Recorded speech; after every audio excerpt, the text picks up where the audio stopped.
میں رہا، جب تک وہ زندہ رہے میں ان کے ساتھ رہا، میں ان سے الگ نہیں ہوا اور ان سے جو ہے وہ میں اکتساب علم کرتا رہا۔ حضرت امام ابو حفص عبد الرحمن فرماتے ہیں کہ میں آپ کے ساتھ چونکہ تجارت کیا کرتا، ایک مرتبہ ایسا ہوا امام اعظم نے فرمایا اے حفص یہ جو کپڑا ہے نا اس کے اندر ایک عیب ہے، جب تم تجارت کرنے کے لیے جاؤ تو بیان کرنا کہ اس کپڑے کے اندر عیب ہے اور اس کی قیمت کم ہے، بقیہ جتنے بھی کپڑے ہیں ان کے متعلق بھی بتانا لیکن اس کے متعلق خاص کر بتانا کہ اس کپڑے کے اندر عیب ہے۔ اب یہ حفص جو تھے نا، حفص عبد الرحمن، یہ گئے اور یہ بھول گئے کہ ان کپڑوں کے اندر ایک کپڑا ایسا بھی ہے جس کے اندر عیب ہے۔ اللہ اکبر کبیرہ، انہوں نے تجارت کر دی، جو رقم ملی وہ آ کر امام اعظم ابو حنیفہ کو دی۔ جیسے ہی وہ رقم دی آپ نے پوچھا کہ وہ جو کپڑا تھا جس کے متعلق میں نے آپ کو کہا تھا کہ یہ بتانا کہ اس کے اندر عیب ہے اور پھر بیچنا، کیا اس کے متعلق لوگوں کو بتایا تھا؟ تو عرض کرنے لگے حضور وہ میں بھول گیا تھا۔ اب اندازہ لگائیے زہد و تقویٰ، اور ایک ہم مسلمان بھی ہیں، ہمارا انداز کیا ہے اور وقت کے امام اعظم ابو حنیفہ کا انداز کیا ہے۔ امام اعظم ابو حنیفہ رحمۃ اللہ تعالی نے فرمایا یہ جتنی بھی قیمت آئی ہے نا، ایسا نہیں کہ صرف وہی کپڑے کی قیمت، بلکہ فرمایا جتنی آئی ہے پتہ نہیں ان میں سے کون سے پیسے اس کپڑے، فرمایا یہ ساری لے جا کر غریبوں میں تقسیم کر دو۔ بڑی زور سے سبحان اللہ نے، یہ کیا کرو ساری، اس لیے کہ مجھے نہیں پتا کہ اس کپڑے کی قیمت کون سی ہے۔ اور یہاں پر ایک ویڈیو میری نظر کے سامنے سے گزری ہے، آپ نے بھی ایسا دھوکہ دیکھا ہوگا کہ ایک شخص شاپر اٹھاتا ہے، جو بندے نے کوئی فروٹ اس میں ڈال کر دیا تھا، یہ میں نے اپنی آنکھوں سے یہ ویڈیو دیکھی ہے، اس نے وہ فروٹ اس میں بھر کر دیا جو بھی چن کر دیا تھا خریدنے والے نے، چونکہ پیسے تو وہ طے کر لیتا ہے کہ بھئی کتنے کے دینا ہے، اس نے کہا اتنے، اب اس نے وہ فروٹ بھر کے دیے۔ اب اس بندے نے وہ فروٹ تولنے کے بعد یہاں قریب رکھے، شاپر جو خالی پڑے ہوئے تھے ان کو یوں ہاتھ مارا، ان میں سے ایک اور تھیلی نکالی ڈبل شاپر کرنے کے لیے، تو یوں جو تھیلیاں اٹھائی نا تو کافی ساری تھیلیاں نکلی، ان میں سے ایک شاپر اٹھایا تو جو تولا تھا وہ وہیں رکھا، جو ساتھ میں ایک اور ڈھیری پہلے سے بنا کے رکھی تھی وہ اٹھا کے ڈبل شاپر کر کے دے دیا۔ کہ میں نے خود دیکھا۔ اسی طرح ایک اور چیز دیکھی کہ وہ 1 کلو کا وزن کرنا تھا، ساتھ میں اس نے 1 پاؤ کا بٹا اٹھایا اور جتنے فروٹ ڈالے ساتھ میں وہ بھی ڈال دیا۔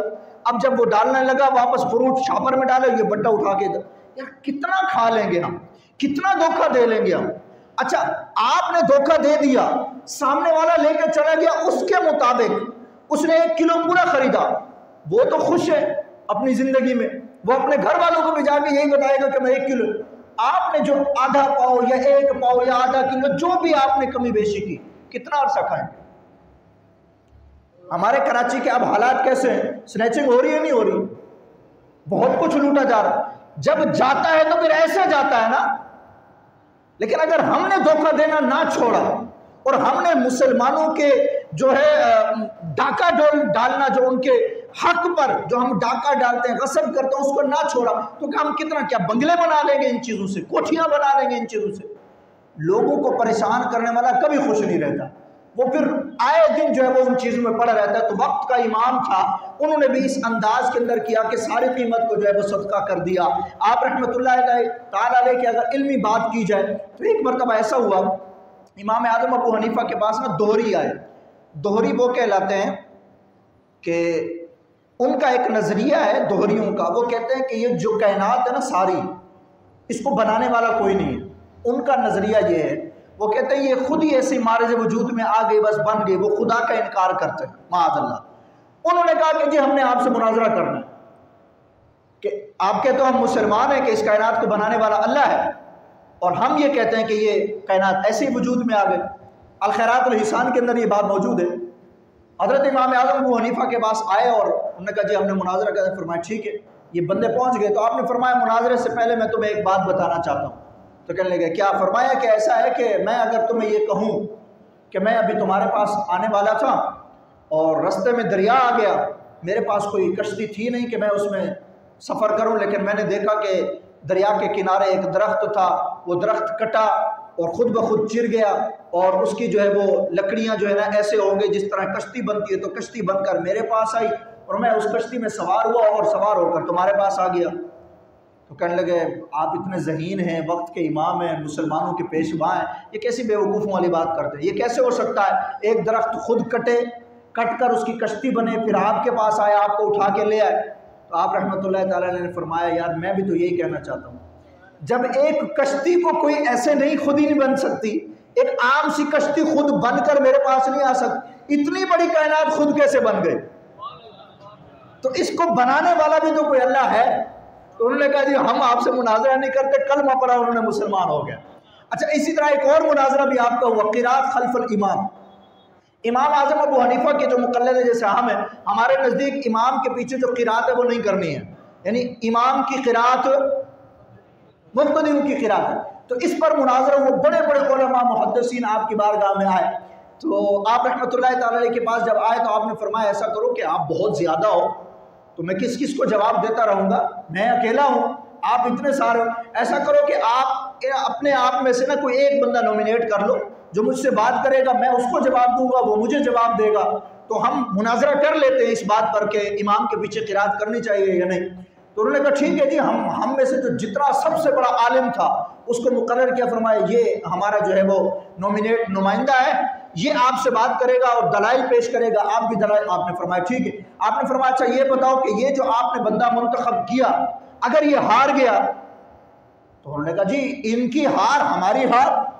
تو فرمایا اگر یہ جیت گیا، تو کہا ان کی جیت ہماری جیت۔ اب وہ اتنے سارے تھے تو انہوں نے فرمایا کہ بھائی یہ بات کیوں مان رہے ہو کہ ان کی جیت ہماری جیت، ان کی ہار ہماری ہار؟ انہوں نے کہا کیونکہ یہ ہم میں سب سے علم والا ہے، ہم نے ان کو اپنا مقتدا مانا ہے، ہم نے ان کو اپنا قائد مان لیا، ہم ان کے پیچھے کھڑے ہوں گے، یہ آپ کو دلائل دیں گے، اگر یہ جیت گئے تو ہماری جیت ہو گئی، ہم یہ ہار گئے تو ہماری ہار ہو جائے گی۔ آپ نے فرمایا پھر مناظرے کی کیا ضرورت ہے؟ میں بھی تو یہی کہتا ہوں کہ جو امام کی قراءت ہے وہ پیچھے والوں کی قراءت ہے، اگر یہ جیت گیا تو تم جیت جاؤ گے اور یہ ہار گیا تو تم ہار جاؤ گے۔ میں بھی تو یہی کہتا ہوں کہ سب میں جو علم والا ہوتا ہے وہ امام ہوتا ہے، تو امام جیتا تو مقتدی جیتے۔ نہیں سمجھا؟ بڑے احسن انداز میں امام اعظم ابو حنیفہ نے سمجھایا، انہوں نے بھی پھر مناظرہ نہیں کیا، انہوں نے کہا حضرت آپ وقت کے امام ہیں، جو آپ کہہ رہے ہیں وہ صحیح کہہ رہے ہیں۔ تو اللہ نے آپ کو ایسی فراست سے نوازا تھا، ایسے علم سے نوازا تھا، اور آج بھی دنیا امام شافعی رحمۃ اللہ تعالیٰ یہ بھی ایک مسلک کے امام ہے اور برحق ہے، لیکن امام اعظم ابو حنیفہ کی بارگاہ میں جب جاتے نا، امام شافعی کے نزدیک نا تکبیر یہ رفع دین کرنا جائز ہے، لیکن جب امام اعظم کی بارگاہ میں جاتے وہاں جا کر آپ رفع دین نہیں کرتے تھے۔ پتہ ہے کیوں؟